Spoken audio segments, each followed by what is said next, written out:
الحمد لله ربنا الحمد لله ربنا علمي تنتهي وقبانا نوكني مديني كنا علمي تنتهي وقبانا نوكني مديني كنا علمي تنتهي وقبانا نوكني مديني كنا نوكني مديني كنا نوكني مديني كنا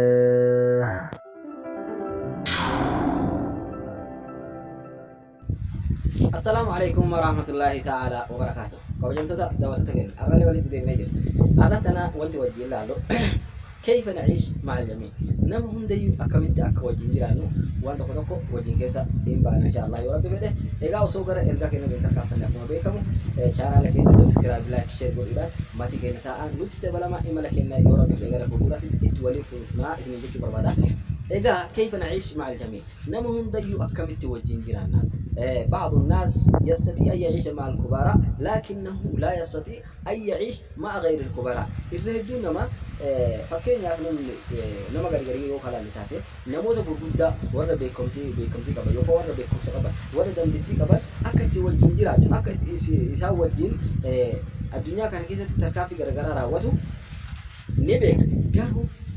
isaan malee namoota biroo warroota isaan malee jiran jechuudha wajjin jireenya haala gammachiisaadhaan akka jiraatu hin beeku. Faallaa kana warroonni galee namoota biroo wajjin akka gaarii jiraatanii warroota biroo wajjin jireenya oofachuu hin danda'anii hin beekan. كيف تعيش مع الجميع؟ وانا نقول أكمل نما هند وجنجرات ما تدوري راجع سالة سبب نسا نما الدنيا كان يدير رجل هند ساتي وقت وجنجرات وقت وجنجرات تلوي بيكن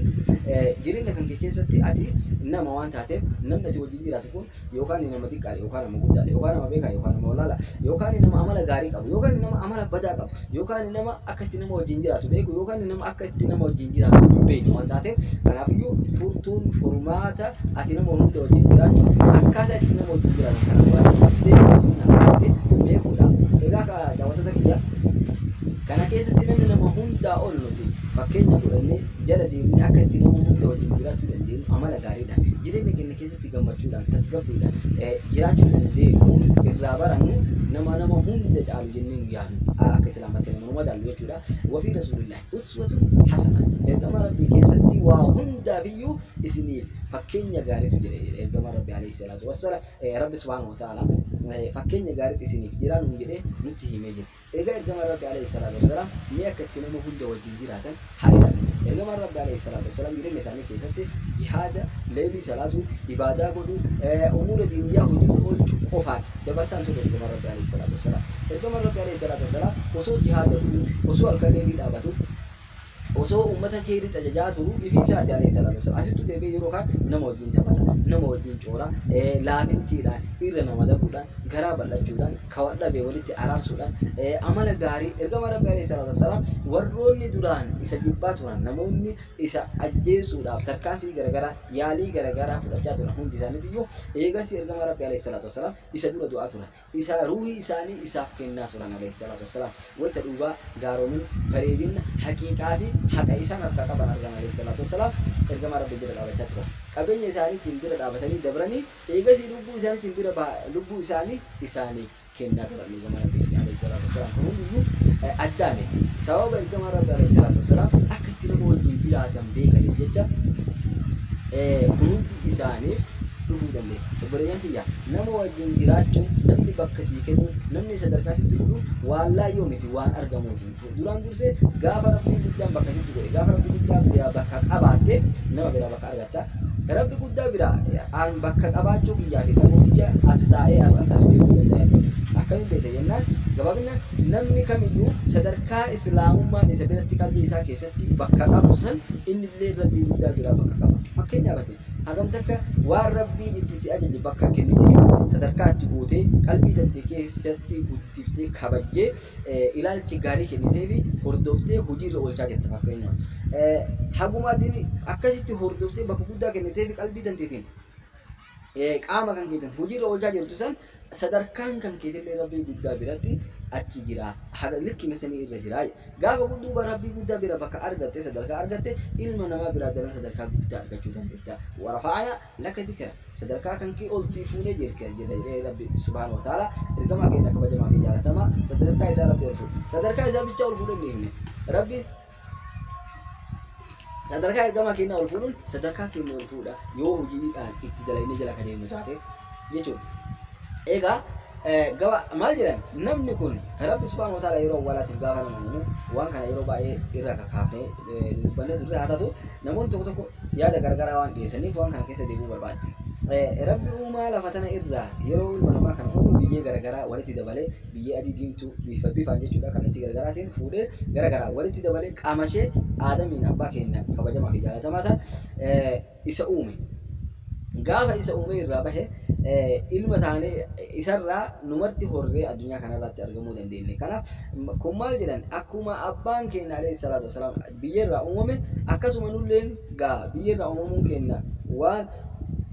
waan biyyeedhaan nu wal fakkeessutu jira jedhan amala keenya jedhan. Har'aan tana namni kamiyyuu namni amalli isaa goggogaa namni amalli isaa badaa namni amalli isaa nama wajjin jireenya hin dandeenye kun hundi isaatti waan biyyee bakka biyyee irraa uumame sirrii wal fakkaatu qabaa jedha. Ardii sana wal fakkaatu qaba. Fakkeenyaaf lafa gaaraa wahii dheedaa jennu lafa bosonni callaan jennu baay'inaan qoree yookaan dirma danqaraa hurri garagaraa keessa baay'atu keessa deemtee haa jennu yoo akka tasaa yeroo lafa kana irra deemtu atiin of eeggannoodhaan akka dhakaan sin dhoyne akka gubbaa muunni yookaan mataa keessa si waraannetti yookaan sin dhoynetti akkasuma akka duubaanillee wanni biraasitti shugubaatee sirra bu'uu hin dandeenyetti of eeggannoodhaan muka kan qabataa waan kaanitti harka lachiniyyuu gamaa gamana qabataa suuta tarkaanfataa garana laalaa bitaa kan kee laalaa duubaa fi dura kan kee madaalaa fi herreegii keessa galchitee suuta of eeggannoodhaan haala gaariidhaan osoo hin utaallee osoo akka agartee hin deemne osoo ija dunuunfattee hin deemne haala kanaan gaara kana keessa baatee gaara kana keessa buute yookaan lafa qilee yookaan lafa tarbaa sana irraa akkanatti dabritaa fakkeenyaaf beekamaa kun akkasuma yeroo kana baatee deemtee lafa diriirtuu lafa bareedduu walqixxattuu irra dhufte lafa diriirtuu kana yoo feete gara feete ilaalta yoo feete nuun ilaaltu akka feetetti utaalta tarkaanfii gaarii yookaan fiigicha gaarii akka gaariitti firraa bashannanaa harka kan kee akka gaarii harbuufataa tarkaanfachuu dandeetta fakkeenyaaf akkas. Kummaa inni xabi'aan ilma namaallee akka kana jira jedha. Fakkeenyaaf nama tokkocha nama amalli isaa akka gaaraa sana jira. Jechuun amalli isaa akka gaara keessa namni yeroo deemtu san of eeggannaa guddaadha. Waan kaan qabataa wayitti rarraafataa akkasitti suuta tasgabbiidhaan deemtee gaara san keessa qilee san keessa baatee dabrite san nama kamiyyuu yeroo bira dhuftutti amalli isaa gaafa amalli isaa amala akka lafa gaaraa lafa badduu san ta'e jechuudha. Suuta of eeggannoodhaan jarjara tokko malee suuta if laaltee isallee laaltee madaalaa akkasitti bira baatee dabruu dandeetta jedha. Akkasitti yookaan wajjin jiraachuu dandeetta. Akka amala gaara keessa yeroo jiraattu san yeroo amala gaara keessa deemtu san haala ittiin ejjennoo kan kee sirreeffattee ittiin tarkaanfatte san namicha kanallee amala sanii wajjin yoo ka jiraatu taate amalli isaa haga fedheyyuu badaa yoo ka ta'u taate amalli isaa haga fedheyyuu nama biratti jibbamaa yoo ka ta'u taate atis wajjin jiraachuu danda'a namichaan sun jedha. Eewwa. Kanaan booda amala gaarii nama qabu bira yoo dhufte akkuma lafa diriirtuu ta'e sunini akka gaariitti waliin jiraachuu dandeetta. Kanaan booda atiin nama kamiyyuu akka itti wajjin jiraatan barachuu dandeetta jedha. Fakkeenyaaf namichaan tokko nama abbaa kan kee haa jennuti sagalee irratti ol fuudhu nama sagalee irratti ol fuudhu jaalatu. Garuu nama sagalee gadi qabatee osoo irrifachiifne haala gaariidhaan amala gaariidhaan suutatti dhiyaatee yaada qabullee ibsuuf ni jaalataa haa jennu. Obboleeyyan kan kee ammoo hundi isaatii yeroo isa bira kana yaada ilaalcha isaa kana osoo xiyyeeffannaa keessa hin galchine yoo haasawwan itti iyyanii kanaan booda inni amala isaanii kanaaf jecha isaan jibbaa isaan balaaleffata isaan baqata isaan illee akka ifirraa ari'a haa jennu. Ati ammoo amala isaa kana yeroo dhuftutti haala gaariidhaan of gadi qabdee osoo hin boonin osoo ittillee hin iyyin wakabaa osoo hin godhin isa wajjin jiraattee haa jennu. Isa biraa bakka guddaa qabdi. Akkasuma hiriyoota kan kee biraallee bakka guddaa qabdi. Jechuun obboleeyyan kan kee biraallee bakka guddaa qabdi. Ati wabil jumatti gabaabinaan akka itti nama wajjin jiraatan beekuun baay'ee tokko barbaachisaadha. Ergamaan Rabbi alayhi salaatu wasalaam amala gaariidhaan hiyyeessa wajjin jiraatee jira. Amala gaariidhaan dureessa wajjin jiraatee jira. Amala gaariidhaan dubartoota wajjin jiraatee jira. Alayhi salaatu wasalaam yoo dubartii isaanii bira dhaqxe takkattiin dubartoota ergamaa rabbi alayhi salaatu wasalaam ta'arrabsitu waan badaa isaanii irraa himtu hin jirtu marti isaaniitiyyuu osoo fidaaka yaa rasuulallah bakka kan kee namni si dura du'aana haa ta'u yaa ergamaa rabbi osoo jedhan isaan addunyaa kanarraa kana sahaabaa isaanii namoota 100,000 irraa ka herregamu kun kulliin isaanii isaan keessa beekan jira nama adanditti aktiivistoota garagara jira nama uumamaan rabbi waan garagaraa isaan kenna kun ka jihaada garagaraa danda'u kun ka sammutti waa qabachuu danda'u kun ka waa barreessuu danda'u kun ka waa nashiidaa yookaan artistii waan garagaraa dhiyeessuu danda'u uummata akkana keessa jira ummanni kun hundi isaaniitiyyuu fidaaka yaa rasuulallah yaa ergamaa rabbi